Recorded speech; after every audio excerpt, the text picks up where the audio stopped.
upaya penyeragaman sampai membakari semua Quran-Quran yang ada di seluruh kekaisaran Islam, dibakar, disobek-sobek, harus pakai satu versi, satu bacaan. Ternyata setelah disalin dari generasi ke generasi sampai hari ini, kita bisa saksikan Quran masing-masing negara beda versi yang satu dengan yang lain, beda bacaannya, beda tulisannya, dan kita harus jujur.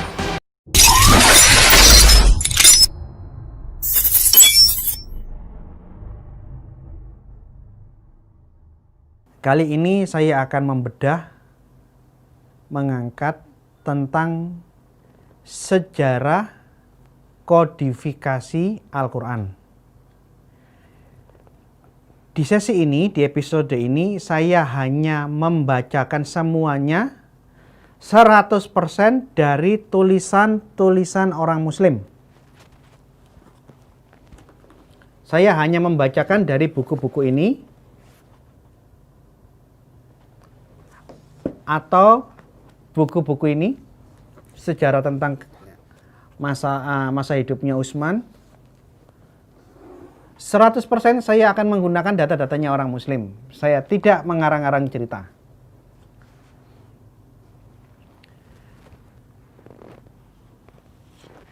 Para kawan-kawan orang Muslim menanggapi tulisan postingan saya yang kemarin bahwa Quran itu memang ada banyak bacaan. Ya, benar. Dia memang ada banyak bacaan. Qiraatus sabah, perbedaan 7 qiraat, itu memang ada di zaman Muhammad, tertulis di dalam hadis sahih. Dan Muhammad kala itu mengizinkan, membiarkan, dan menoleransi perbedaan-perbedaan yang ada. Yang menarik, selama Muhammad masih hidup, Quran belum dikumpulkan menjadi satu bundle. Belum dikodifikasi menjadi Quran yang seperti sekarang. Jadi Quran yang diterima Muhammad, yang katanya dia mendapat wahyu, disampaikan secara lisan, disalin di media seadanya, di kulit onta, pelepah korma, tulang belikat onta, di bahan-bahan yang ada seadanya. Sebagian dihafal dalam ingatan para sahabat. Belum ada susunan Quran dalam satu bundle. Setelah Muhammad meninggal, di dalam sejarahnya Muslim dicatat banyak orang-orang yang menjadi Muslim akhirnya kembali murtad. Dan Khalifah pertama Abu Bakar Siddiq memutuskan semua orang Muslim yang kembali ke agama yang lama, yang keluar dari Islam harus diperangi. Maka terjadilah yang namanya Perang Yamamah. Di dalam Perang Yamamah itu jatuh korban di kedua belah pihak, namun dimenangkan oleh pihaknya Abu Bakar Siddiq. Di hadis yang satu dikatakan ada 70 penghafal Quran yang meninggal, 70 hafiz. Di hadis yang lain ada yang mengatakan 200 penghafal Quran yang meninggal di Perang Yamamah. Yang benar 70 apa 200 itu tidak substansi. Intinya yang mati dari para penghafal Quran cukup banyak. Karena para penghafal Quran banyak yang meninggal, Abu Bakar As-Siddiq, Khalifah pertama, khawatir jangan sampai Quran ini hilang dengan matinya orang-orang yang menghafalkan Al-Quran. Akhirnya Abu Bakar As-Siddiq memanggil sahabat Muhammad yang masih muda, Sa'id bin Thabit. Dipanggil sama Abu Bakar As-Siddiq. Wahai Sa'id, aku memerintahkan kepadamu untuk mengumpulkan semua Al-Quran menjadi satu mushaf. Sa'id bin Thabit menjawab Abu Bakar As-Siddiq, wahai Amirul Mukmin, mengapa engkau memerintahkan kepadaku melakukan apa yang tidak diperintahkan oleh nabinya, yang tidak diperintahkan Muhammad? Perintahmu bukan firman Allah, tidak ada perintah di dalam Quran yang mengharuskan menyusun Quran dalam satu bundle. Kedua, Tidak pernah ada instruksi dari mulut Muhammad bahwa Quran harus dibukukan menjadi satu bendel. Abu Bakar As-Siddiq mengatakan, kerjakanlah Said, ini adalah perbuatan baik. Begitu dia didesak, Said bin Sabit menjawab untuk yang kedua kali. Dia bilang sama Abu Bakar As-Siddiq, wahai Amirul Mukmin, jika engkau suruh saya memindahkan gunung, saya gali, saya pindahkan ke sebelah sini sehingga gunungnya berpindah dari sebelah sini ke sini, dari sana ke sini. Ini jauh lebih mudah daripada saya harus mengumpulkan Al-Quran yang tercerai-berai di ingatan-ingatan para sahabat di berbagai tempat. Ini jawabannya Said bin Sabit untuk yang kedua kali. Kalau kita baca hadis, jawaban Said yang kedua kali ini menunjukkan apa? Apakah Al-Quran itu sesuatu yang proses penyalinannya gampang? Tidak. Itu bukan pekerjaan yang sepele, yang gampang. Kalau didoktrinkan bahwa semua penghafal Al-Quran itu hafal sampai titik koma ini gaya bahasa ya Pak? Bu? Bukan, saya tahu di dalam Quran tidak ada titik, tidak ada koma, tidak ada huruf besar. Saya menggunakan hafal sampai titik koma itu maksudnya hafal sampai yang sekecil-kecilnya. Ini gaya bahasa. Bukan saya tidak tahu bahasa Arab. Kalau ada yang mengatakan bahwa para penghafal Quran ini hafal sampai titik koma, satu ayat yang hilang aja bisa ketahuan dengan cepat. Proses pembuatan Al-Quran tidak seperti yang dibilang sama Said bin Sabit. Tinggal duduk 2-3 orang, kamu ngomong. Yang satu nyalin. Capek, gantian ngomong. Maka Quran bisa dikerjakan dalam waktu yang singkat. Asumsinya apa? Semua hafal sampai titik koma. Lah, jawabannya Said bin Sabit apa? Apakah menyusun kembali Quran dalam satu bendel pekerjaan yang gampang? Dia bilang apa? Kalau kamu suruh saya pindahkan gunung dari sini ke sebelah situ, itu masih jauh lebih mudah daripada saya harus mengumpulkan Al-Quran yang tercerai-berai. Jadi, kalau kita baca hadis, nuansa bahwa mengumpulkan Al-Quran itu bukan pekerjaan yang gampang. Mendengar jawaban Said bin Sabit yang kedua kali, Abu Bakar mengucapkan kalimat yang sama. Sudahlah Said, kerjakanlah. Ini pekerjaan yang baik. Setelah Abu Bakar mendesak berkali-kali, akhirnya Said bin Sabit, oke, saya akan kerjakan seperti perintahmu. Sejak saat itu Said pergi ke orang-orang yang hafal Quran. Dia salin, dia lihat, perbandingkan dengan Quran-Quran yang sudah ada di mushafnya Aisyah yang lain-lain, dan mulailah Said bin Sabit menyalin Al-Quran dan mengkodifikasikannya menjadi satu bendel. Proses pembukuan yang dilakukan oleh Said belum selesai, Abu Bakar As-Siddiq meninggal. Karena dia memang sudah tua. Setelah Abu Bakar meninggal, pekerjaannya Said bin Sabit yang separuh jalan ini dihentikan. Dan apa yang dia kerjakan dititipkan ke Hafsah bin Umar, binti Umar, salah satu istri Muhammad, disimpan di situ. Tidak berapa lama kemudian Umar bin Khattab meninggal pula, dibunuh, dan kepemimpinan Islam digantikan oleh Utsman bin Affan.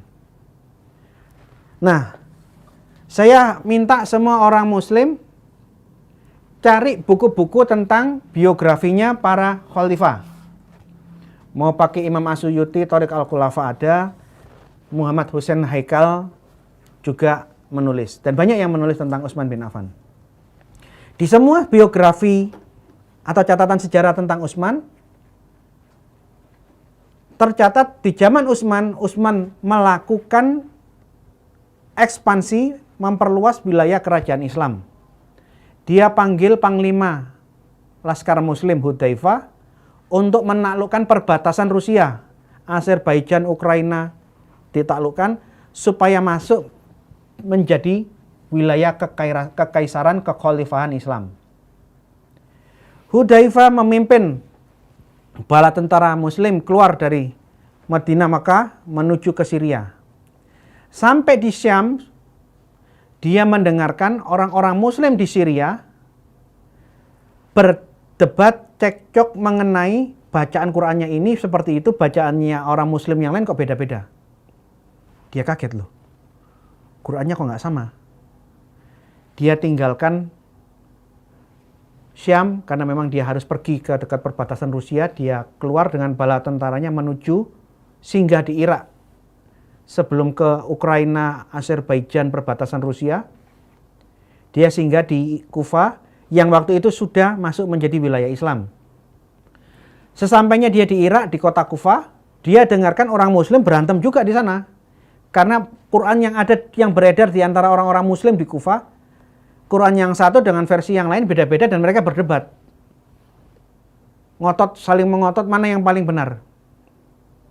Melihat permasalahan ini, Hudzaifah bingung, tapi tugasnya harus dia selesaikan. Dia tinggalkan Irak, dia naik ke atas, ke utara, dia bertempur dan menaklukkan Azerbaijan dan Ukraina. Singkat cerita, setelah mereka ditaklukkan, perbatasan masuk ke Rusia itu ditaklukkan, mereka langsung pulang. Begitu Hudzaifah ketemu sama Utsman, Utsman menyampaikan bahwa tugas yang dimandatkan sudah selesai. Namun, ada yang lebih penting. Dia mendesak Utsman, lakukan tindakan penyelamatan, lakukan penyeragaman Al-Quran, supaya umat Islam jangan sampai berantem, berdebat mengenai bacaan siapa yang benar. Diceritakan pengalamannya di Syria, orang cekcok berantem mengenai perbedaan-perbedaan Al-Quran. Di Irak, di Kufa orang berantem. Atas desakan Hudzaifah, Utsman bin Affan ingat, dulu di zamannya Abu Bakar Siddiq, kan sudah ada upaya untuk membukukan Quran. Yang buat Sa'id bin Tsabit, dipanggillah Sa'id bin Tsabit. Pada waktu Sa'id bin Tsabit dipanggil, diperintahkan untuk menuntaskan apa yang dulu sudah dikerjakan. Sa'id bin Tsabit pergi mengumpulkan Quran, menyelesaikannya menjadi satu bundle. Dia ke Hafsah, dia pinjam mushafnya Hafsah, dia ke orang-orang yang lain. Singkat cerita, tersusunlah Al-Quran dengan tartib seperti yang ada sekarang, dari surah Al-Fatihah, Al-Baqarah, seterusnya sampai surah An-Nas. Namun, begitu Al-Quran selesai dibukukan, Utsman bin Affan menginstruksikan bahwa segala versi Quran yang berbeda bacaan, entah bacaan 2 bacaannya berbeda, 3 bacaan, 5 bacaan, 7 bacaan, entah berapa bacaan, semua Al-Quran yang beda bacaannya dari naskah milik Utsman harus dimusnahkan. Disobek-sobek, dibakar, disirnakan. Tidak boleh dipakai.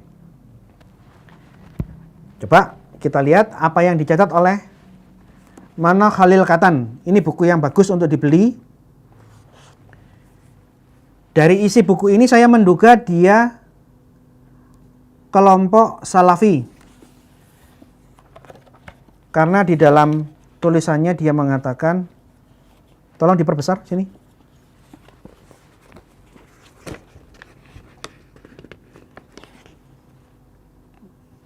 Di dalam bab ketiga, terus diperbesar. Dia mengatakan bahwa ilmu kalam adalah ilmu sesat. Kesesatan ilmu kalam. Jikalau dia menulis, dia berpandangan bahwa ilmu kalam adalah ilmu yang sesat, bid'ah, saya menduga kemungkinan besar penulis ini Islam golongan Salafi. Tolong ambilkan yang kamus bid'ah yang hijau.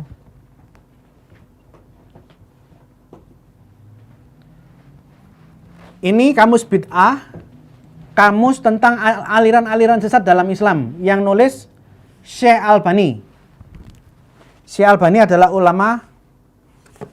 ulama kaum salafi. Syekh Albani penulis kamus bid'ah ini, di dalam bukunya dia sebutkan Asy'ariyah, Maturidiyah, ulama-ulama yang mengajarkan ilmu kalam dikatakan bid'ah. Ini fitnah terbesar di dalam dunia Islam adalah ilmu kalam.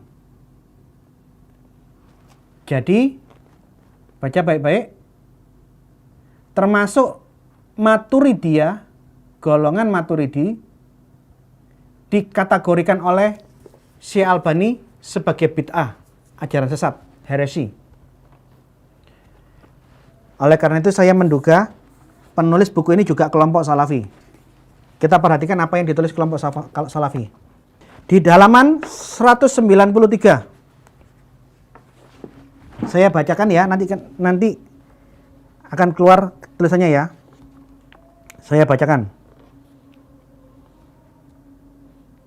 Bersatulah wahai sahabat-sahabat Muhammad, dan tulislah untuk semua orang satu imam, yaitu mushaf Quran sebagai pedoman.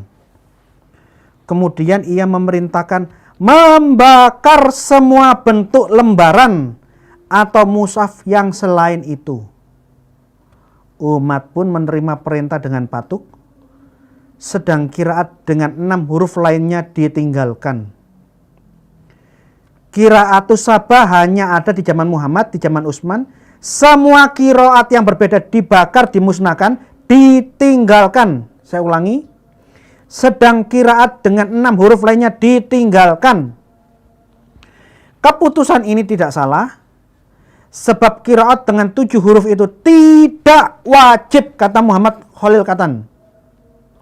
Seandainya Rasulullah mewajibkan qiraat dengan 7 huruf itu semua, tentu setiap huruf harus disampaikan secara mutawatir sehingga menjadi hujah, tetapi mereka tidak melakukannya. Ini menunjukkan bahwa qiraat dengan 7 huruf itu termasuk dalam kategori keringanan. Tolong di zoom bagian ini.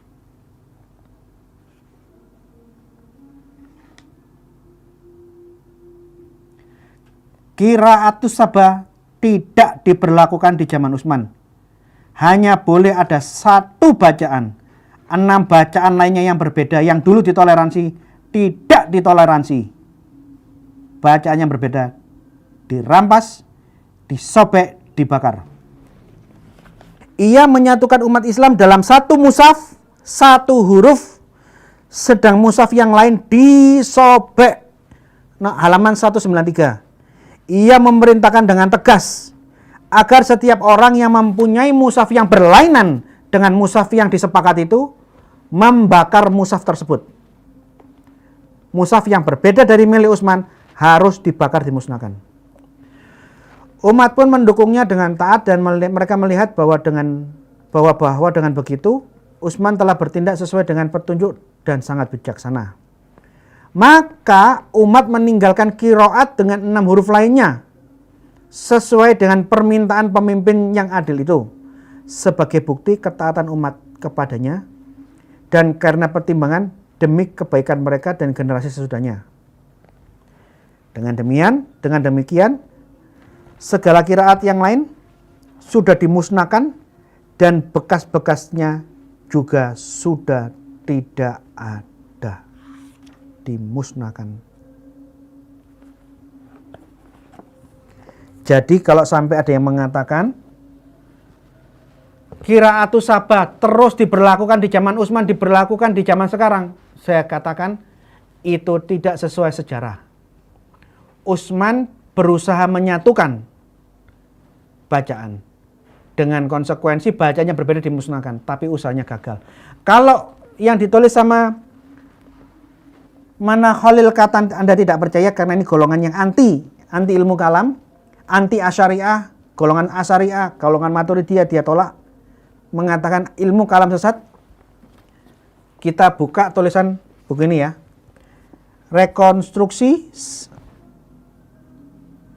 Rekonstruksi Sejarah Al-Quran. Tulisannya Taufik Adnan Amal. Kata pengantarnya Profesor Quraisy Shihab. Dari nama-nama penulis, saya menduga dia golongan Sunni, dia Nahdlatul Ulama. Kita lihat apa yang ditulis oleh orang-orang Sunni dari Taufik Adnan Amal.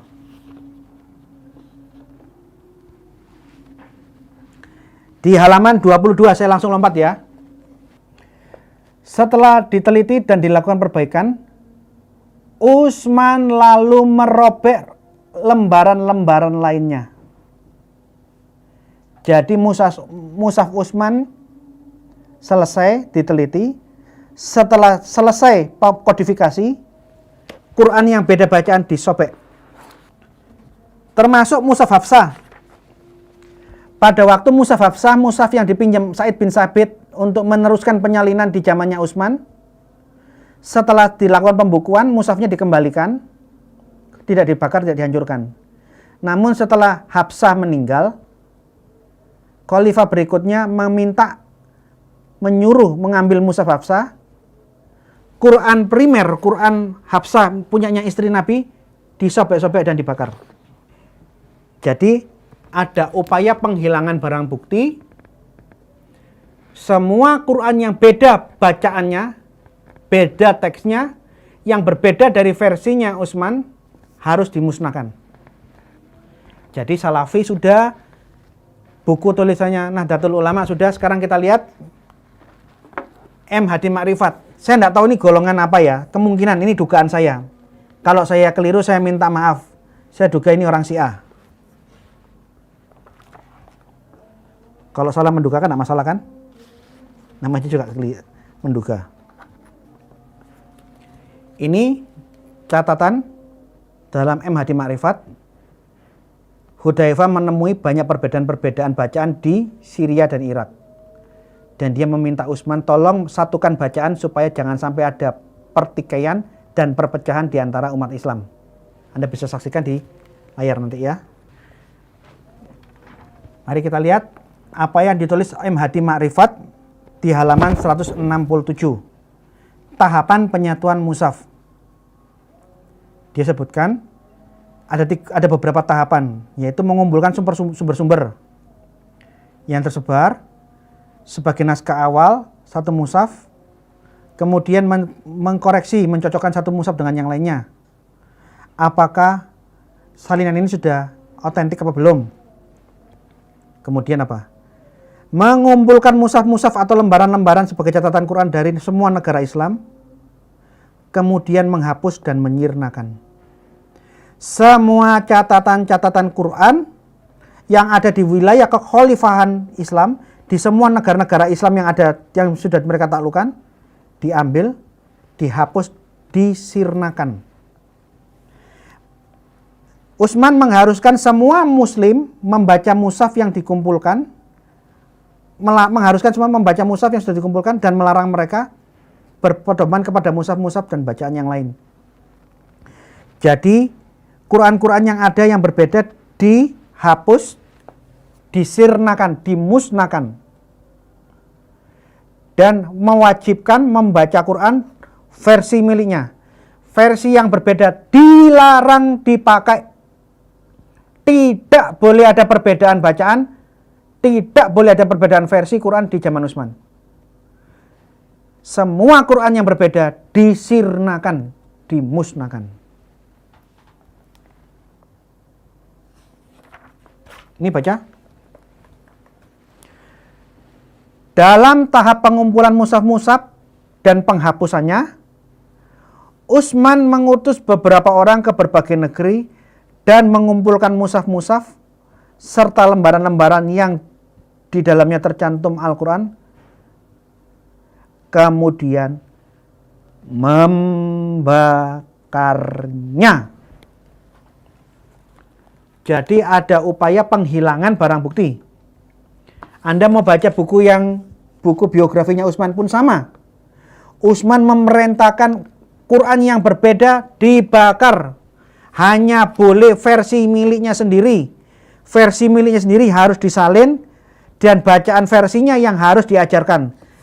Yang lain tidak boleh diajarkan dan harus dibakar, dimusnahkan.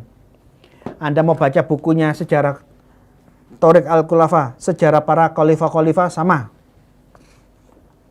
Semua dibakar. Saya tidak tahu berapa jumlah total yang pasti dari Quran yang dimusnahkan, yang disirnakan, yang dibakar, yang dilenyapkan di zaman Utsman, saya tidak tahu. Karena memang tidak ada catatan tentang jumlahnya. Tapi saya cuma menduga kemungkinan lembaran-lembaran, mushaf-mushaf yang disapu bersih, dimusnahkan, disirnakan, dirobek-robek, dibakar di zaman Utsman itu ribuan. Karena Utsman tidak memimpin satu kecamatan, dia tidak memimpin satu provinsi, dia bukan memimpin satu kota. Wilayah Utsman itu satu imperium, satu kekaisaran, satu kekhalifahan. Mulai dari Afrika Utara, Mesir, Palestina, Yordania, Arab Saudi, Yaman, Qatar, Bahrain, Iran, Irak, sampai Azerbaijan. Satu kekaisaran. Saya duga itu sangat banyak.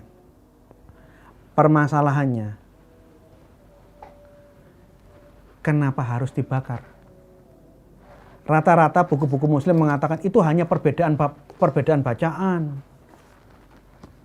Itu bukan hal yang terlalu substansi deh. Orang Quran dibakar ya, orang hanya Quran toh, dibakar, disobek hanya untuk apa?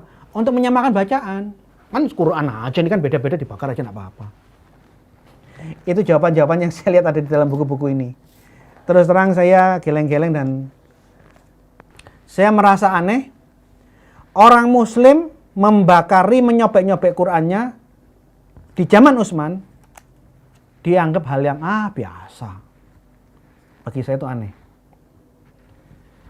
Kedua, kalau alasannya pembakaran itu hanya untuk penyeragaman bacaan, hanya karena ada perbedaan bacaan, ini lebih aneh lagi. Seperti yang saya pernah sampaikan di dalam episode yang lalu, kalau perbedaan bacaan itu hurufnya harus sama. Hanya karena di saat itu belum ada titik konsonan, titik pembeda konsonan, maka orang bisa membacanya keliru-keliru. Tak T dibaca B, B dibaca N dibaca Y, tak dibaca ba, nun. Ini kan hurufnya sama semua. Kalau perbedaan bacaan, Quran di Madinah, hurufnya, tulisannya, itu mutlak sama 100% dengan Quran yang ada di Mekah. Huruf Quran yang ada di Mekah harus mutlak sama persis dengan Quran yang ada di Mesir. Sama dengan di Syam, Syria, sama dengan yang di Irak. Hanya orang bisa kebalik, membaca tak dengan ya, membaca ba dengan nun. Tapi tulisannya semua harus sama. Ini yang namanya perbedaan bacaan. Perbedaan bacaan menunjukkan bahwa versi-versi Quran yang ada, mushaf-mushaf yang ada, tulisannya harus sama seperti di fotokopi. Karena tidak ada titik-titik pembeda konsonan, orang bisa keliru membaca. Nah, kalau sudah sama seperti di fotokopi, hurufnya sama persis, sama detailnya sama, hanya salah baca. Orang yang sini bacanya ya, sini bacanya tak, sini bacanya ba, ini bacanya nun. Yang salah kan yang baca, mulutnya yang baca yang keliru. Lah untuk apa Quran-Quran yang sudah sama 100% tulisannya disobek-sobek, dibakar, dimusnahkan, disirnakan? Untuk apa? Ini yang kadang-kadang kalau kita baca sejarah ada hal-hal yang mengganggu nalar.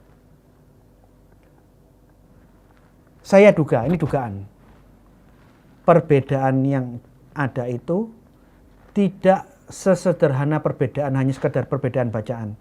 Kalau beda bacaan, sekali lagi kalau beda bacaan, teksnya harus sama persis antara negara, antar kota, antar provinsi harus sama semua. Hanya yang baca bisa keliru-keliru. Nah, kalau sudah sama seperti di fotokopi, kenapa Qurannya dirampas, disobek-sobek, dibakar? Quran yang lain diambil, disobek-sobek, dibakar. Terus Qurannya Utsman yang sama dengan Quran-Quran yang sudah dibakar ini disalin, digandakan, terus dibagi-bagikan ke orang-orang yang tadi diambili. Kamu kemarin Quranmu saya sobek kan, saya hancurkan kan, saya bakar kan, nih saya salin, saya kasihkan ke kamu. Ya orang kan jadi aneh. Yang kamu bakar itu sama dengan yang kamu tulis, hanya bacaannya beda. Lah kenapa ini yang sama dengan yang ini tulisannya, kamu sampai kamu bakarin? Ini kadang-kadang sesuatu yang menggelikan. Tapi terserahlah orang Muslim menganggap pembakaran, penyobek-nyobekan Quran, pemusnahan Quran seperti yang ditulis dalam buku-buku ini adalah hal yang baik apa tidak, ini urusannya Muslim, saya tidak mau ikut campur. Saya hanya membacakan sejarah yang ada. Yang seperti ini tidak pernah terjadi di dalam Kristen. Kristen menyimpan, mempertahankan Alkitabnya dengan cara apapun. Dirampasi tentara Roma kafir, yang lain menyalin. Dan jumlah salinan Alkitab saat ini, salinan yang versi Yunani aja, versi asli, itu lebih dari 5.600 manuskrip yang sudah ditemukan dan diberi katalog.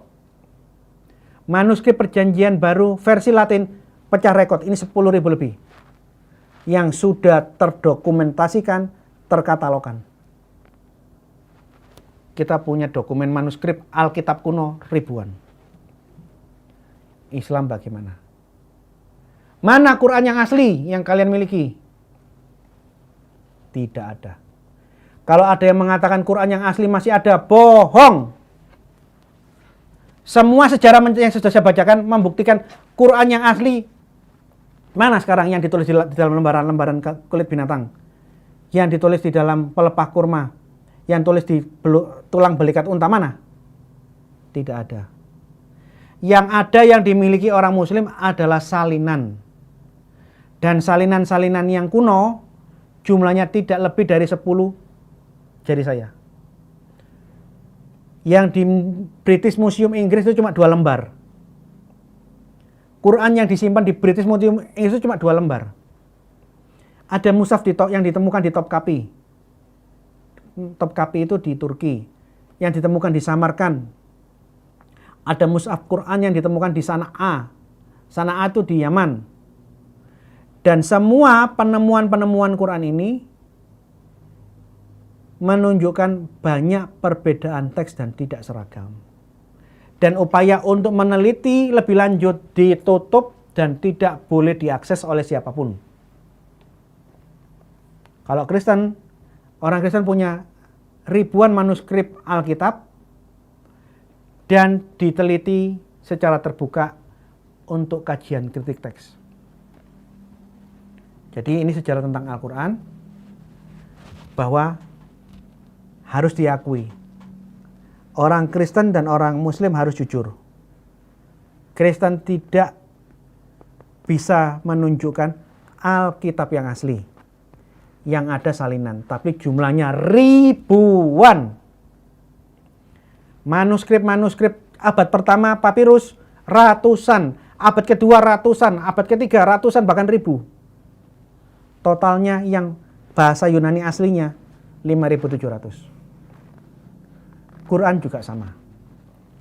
Islam tidak punya Al-Quran yang asli, yang ditulis di samping Muhammad, yang ditulis di pelepah korma, kulit-kulit binatang, tidak ada. Mushaf milik sahabat dihancurkan semuanya, dirampas, disobek-sobek, dibakar, dimusnahkan. Namun pemusnahan ini tidak terjadi 100%. Di dalam catatan sejarah, mushaf-mushaf yang berbeda dari mushaf Utsman itu masih tersimpan. Bahkan Imam Abu Dawud di dalam kitab Al-Masahif, ini kitabnya, masih memiliki beberapa dokumen Quran versi punyanya sahabat-sahabat yang berbeda dengan versinya Utsman. Dan Abu Dawud, salah satu penulis periwayat hadis Sunan Abu Dawud, mendata. Ini. Dia data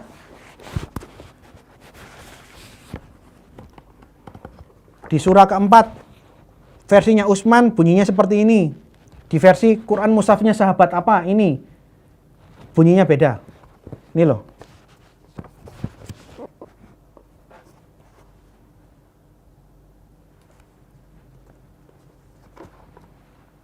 Ini. Yang nulis ini ulama Islam sendiri.